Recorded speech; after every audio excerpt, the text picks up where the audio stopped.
how is it that barefoot running works? So the way it works is that when you land on your foot, the moment of landing is potentially the most injurious and the most uncomfortable, right? Right. If you were to take your shoes off and run down the street, the bit that would make you go, ow, every time would be the moment your foot collided with the ground. Now, when you land on your heel, it turns out that the proportion of your body that comes to a dead stop in an instant is essentially your lower leg. So from basically your knee down to your whole foot. And that's about 6 to 7% of your body. And that's the collision. That's what makes you go, ow, right? Right, right. Now, when you land in a barefoot style, so barefoot runners occasionally heel strike, but more often they land more towards the front of their foot, particularly if it's a hard surface. And when you land towards the front of your foot, you land on the ball of your foot typically, and then your heel comes down.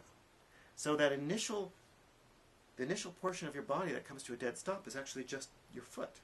So instead of being 6 to 7% of your mass, it's actually about 1 to 2% of your mass, actually about 1.5% of your mass. So we've already decreased the mass that comes to a dead stop by about 4-fold. And so you're loading your body in a much more compliant way, so the rate of loading is much, much, much lower. And it's the rate of loading that hurts. You're still going to load your legs when you run, whether you're barefoot or not, or whether you're shod or not, or whether you're forefoot striking or heel striking. But the rate at which you're loading determines, how comfortable it is, and also we think how injurious it is. So I'm just going to be wearing shoes. Right. It's a vicious cycle. Oh, that looks like a good forefoot strike, Max. So you can tell just by looking at that graph that he's doing well. Yeah, we're going to put you on. We're going to prove to you how it works. Okay, good. Right, but the first thing we're going to do is we're going to get you out of those shoes. Okay. And we're going to get you into something a little less chewy. Can you take this off? Sure. Stick that in there. That's good. Looks like a women's 41. Oh, they're so cute. So they've sent you a lot of shoes, huh? Well, we have one of every size for experiments. Wow. We also have one of every size of other shoes as well. Oh my. So Adam, why don't you get her up to a walking speed? 3, 2, 1.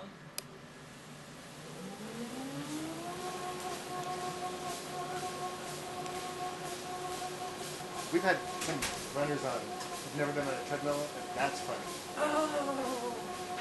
They look like they're at sea,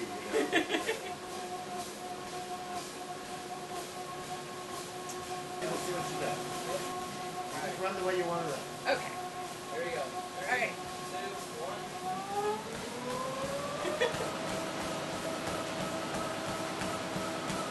Hear that thump? Just making every time her body hits the ground, just making a loud noise, right? That's the collision of her body hitting the ground. Get that? All right, I'm going to stop you in 3, 2, 1. Yeah, that's probably the way you normally run. That is, yes. Let's call the heel strikes. We'll find out. All right. So that graph at the bottom is the vertical force of your body hitting the ground. And So that spike is where my heel hit the ground? that's correct. Okay. And so you weigh, well, we won't do this on air, but I'm guessing that that spike is about 2 times your body weight, which is why it probably felt a little uncomfortable. It That's did. why also the entire room could hear it, right? You could hear the thump.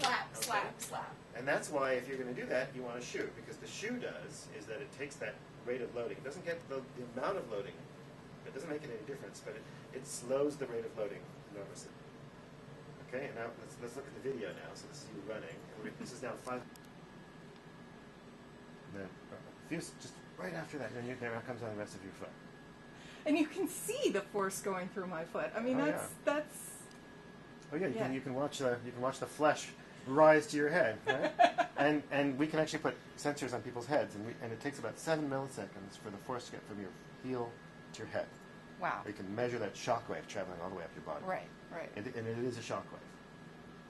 It's going up your skeleton, okay? Which is why a lot of people decide, maybe this is not for me. So now what we're going to do is we're going to teach you to run in a barefoot style. Okay. So you're landing on the ball of your foot, Yeah. and then let your heel down afterwards. Can you feel it? Yeah. Fine. That's all I have to do? That's all you have to do. Just pretend I'm running in place, but go somewhere. Yeah, just land on the ball of your foot, then let your heel down. Okay. Gently. Okay. Here we go. 3, 2, 1.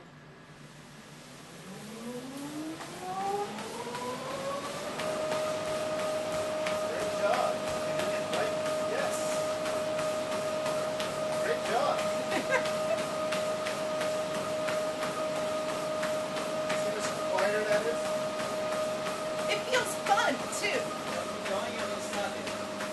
That's good. We got it all the way. We got it. Okay. Alright, 3, 2, 1. See how much less noise that was? I mean, it's so powerful. When I run barefoot, I'm like a bicyclist sometimes. I have to tell people I'm on their left because they can't hear me. Because you make much less noise when you run in this style because there's no collision, right? So now, there's your force tricks. You remember the previous Oh one? wow! It looks just like a hill Yeah. instead sort of a. You have now learned to run in a collision-free way. Wow. That's it. That's it. That's it. Great. That's awesome. Very cool. I mean, it's so simple, isn't it? It is. I thought it was more difficult than that. No. Because you know how to do it. You evolved Right. to do that. It's completely natural. There's nothing unnatural by running barefoot.